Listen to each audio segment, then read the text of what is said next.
Let me tell you a story. Not the kind you hear over coffee at the general store, or the ones kids pass around at summer camp to give each other goosebumps. No, this one's different. This one happened to me.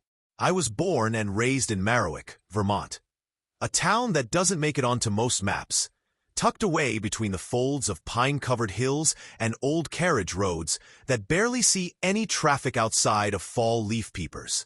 Population? Maybe 800 on a good day.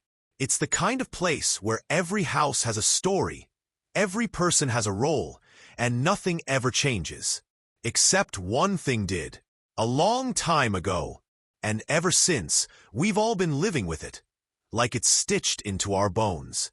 We just don't talk about it much. See, every morning in Marowak, without fail, the church bell in the town square chimes once. Just once. At 9:17 a.m. sharp. Not 9:16. Not 9:18.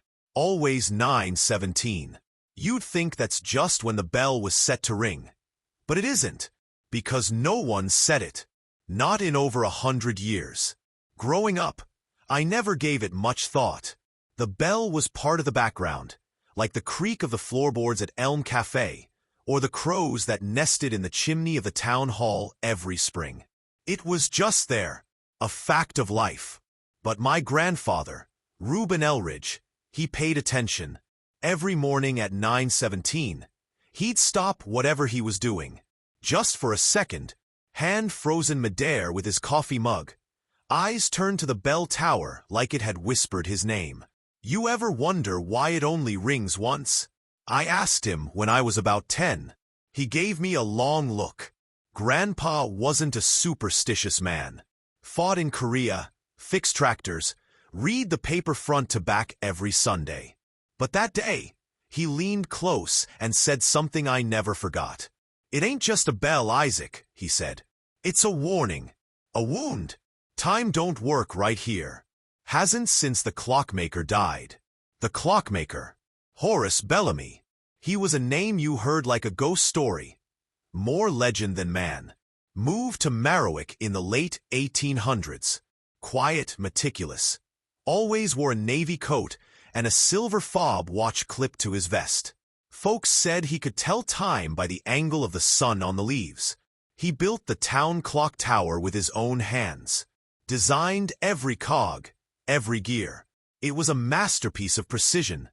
Topped with 4 elegant faces that each showed the exact same time, accurate to the second.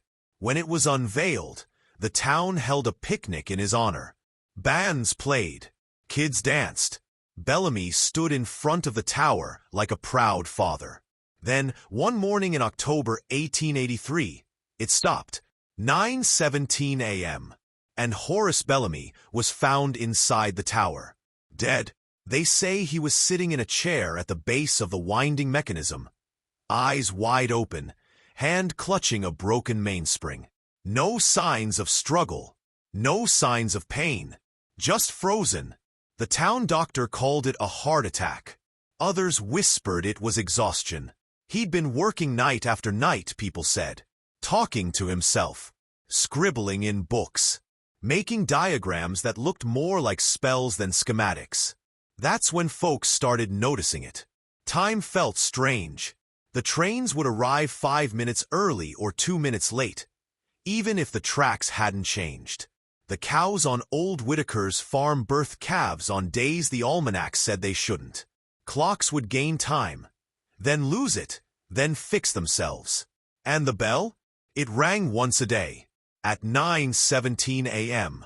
Never more, never less. They tried fixing the tower, sent for clockmakers from Boston, even one from Montreal. Nothing worked. New parts corroded. Mechanics fell ill. One man broke his leg falling from the ladder and claimed the floor breathed beneath him. After that, the town gave up, locked the door to the tower, let it be. But Marowak never really moved on. The older folks said we were cursed, that Bellamy had tried to create a perpetual clock, one that defied time, and ended up snapping it like a rubber band. Others claimed he wanted to trap a moment. That maybe he lost someone and tried to hold on to the second before it happened. Either way, the moment stayed with us. And it started haunting me. I was 27 when it began. I'd just moved back to town after a few years in bar working construction. Wanted to be close to my mom after Dad passed.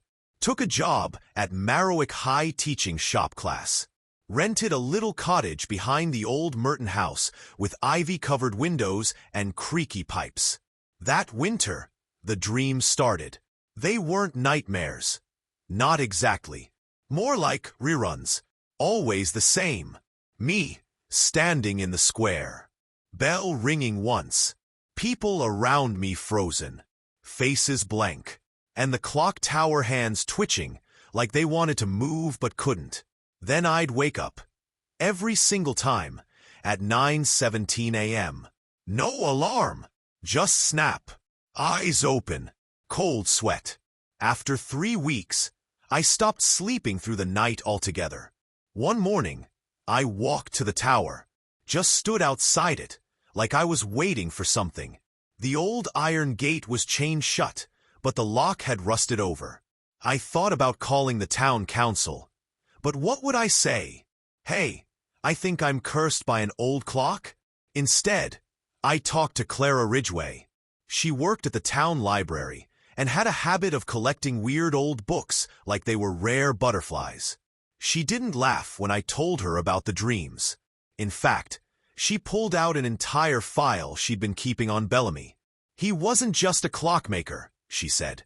He studied something called horology metaphysica. It's like spiritual timekeeping, the idea that time isn't linear, but can be bent, stored, even anchored. That's when she showed me his last journal. Half-burned, water-stained, but legible. One page read, "The moment is the answer. Freeze it, and you hold the shape of time. But shape without a soul is a prison. I must find someone to see it. To climb. To wind. To release." Release what? Or who? That night, I broke into the tower. I know how that sounds. But something was pulling me there. Like my bones remembered a path my mind couldn't.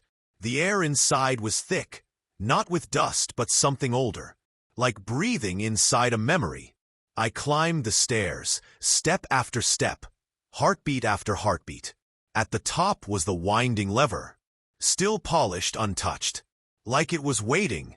I wrapped my hands around it. It was cold, humming, and I turned. The gear snapped. The bell screamed, not rang, screamed, like 1,000 years of silence poured out in one breath. And time moved.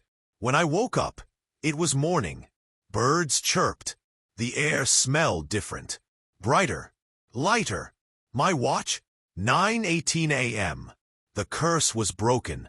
Now, when the bell rings, it rings 12 times at noon like it's supposed to. The trains run on time. People sleep better. No more dreams. No more looping. But I still remember. The silence. The stillness. The moment caught between seconds. Sometimes, I think I see Bellamy. Just a flicker in the corner of my eye when I pass the tower. Watching. Grateful. Other times, I wonder if I really freed him. Or just took his place. So if you ever visit Marowak, and the bell rings, and the birds pause mid-flight, and your watch ticks just a little too slow, don't worry. It's probably nothing. But just in case, keep walking. Don't look back at the tower. And whatever you do, don't touch the lever.